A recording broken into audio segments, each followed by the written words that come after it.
Hey everybody, so today I'm going to go and show you through, obviously as you can see, I have the Rustoleum painted orange.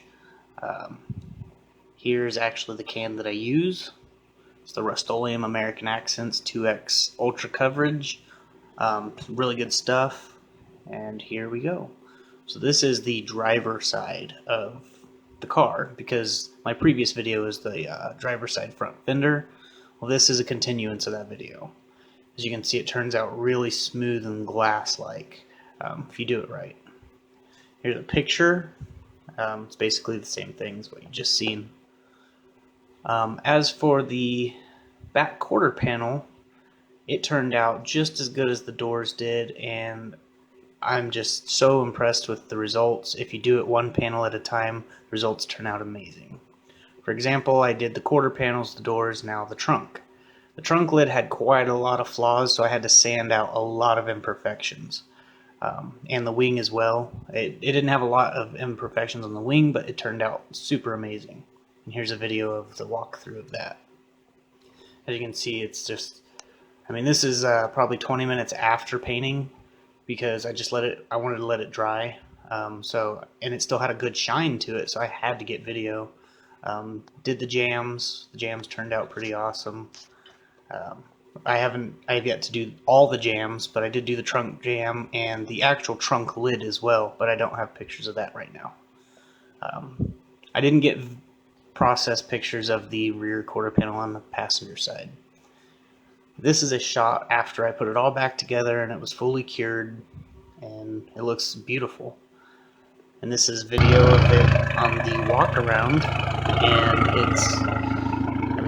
you can see it for yourself. It just looks amazing. This is just Rustoleum. There's no clear over this, but I will be doing a 2K clear. I will be wet sanding this down after a while and doing a high gloss clear over all of this. But as you can see, it's still pretty glossy. This here, I'm actually prepping to do the passenger side, because that is the only parts left were these doors. And they turned out just as good. Like, there's no runs, there's no fish eyes, there's no lines or stripes. As you can see, here's the video of that. My video quality sucks because I'm using my camera on my phone. My garage is real tiny, so I have to do it one quarter panel or one panel at a time, one day at a time. I'm letting it cure overnight before I tape off the next, say like the fender. But yeah, the hood turned out pretty good. It had a lot of issues. I put probably 7 or 8 coats of paint on it, and it just wasn't turning out right, so I had to wait for it to dry overnight and sand it and redo it. The roof turned out like an orange piece of glass. Really reflective. I did make sure to do the actual jams right there where the seals go. I guess they're not really jams, but it is the seal. And I did this by putting multiple wet coats, waiting for the temperature to drop just right out. As you can see, it turned out really well. I taped off the seals real well, so there's no, overspray on them. And afterwards, I took it to the car wash and just gave it a good rinse. And yeah, I did the center console, as you can see.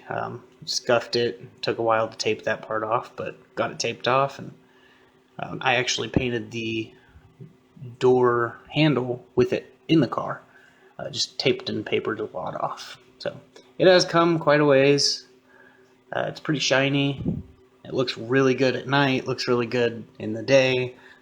And I'm just waiting for that 2K clear to go over it, and it's going to look fantastic. So just stay tuned for more of these videos.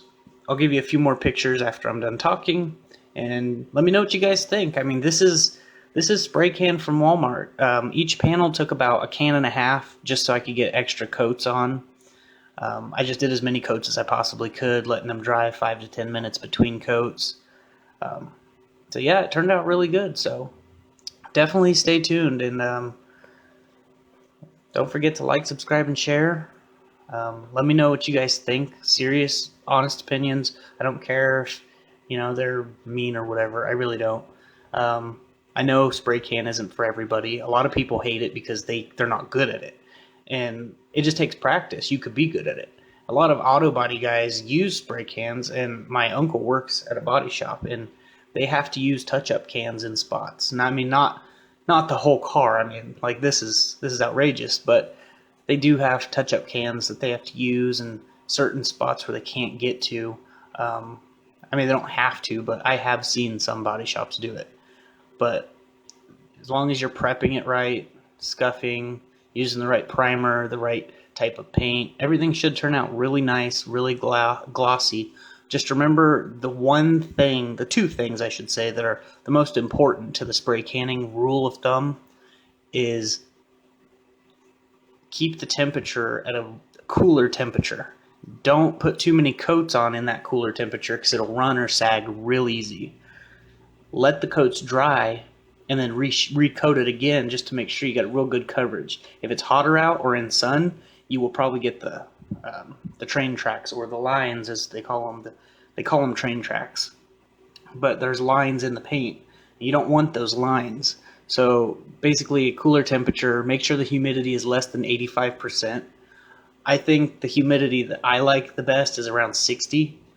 I mean, less humidity the better, but I think 60 is a good number for this. It does really well for me in 60-degree humidity. The temperature, I prefer 70, 75 degrees at like the most. 80 is acceptable depending on how big the panel is. If you're doing like a fender, 80 degrees could do. Just make sure it's not in direct sunlight. So I hope these tips helped. Sorry I made this video so long, but yeah, here's some pictures we're scrolling through right now, and let me know what you guys think. It turned out pretty good, and I actually got an award at a car show. So thanks for watching, everybody.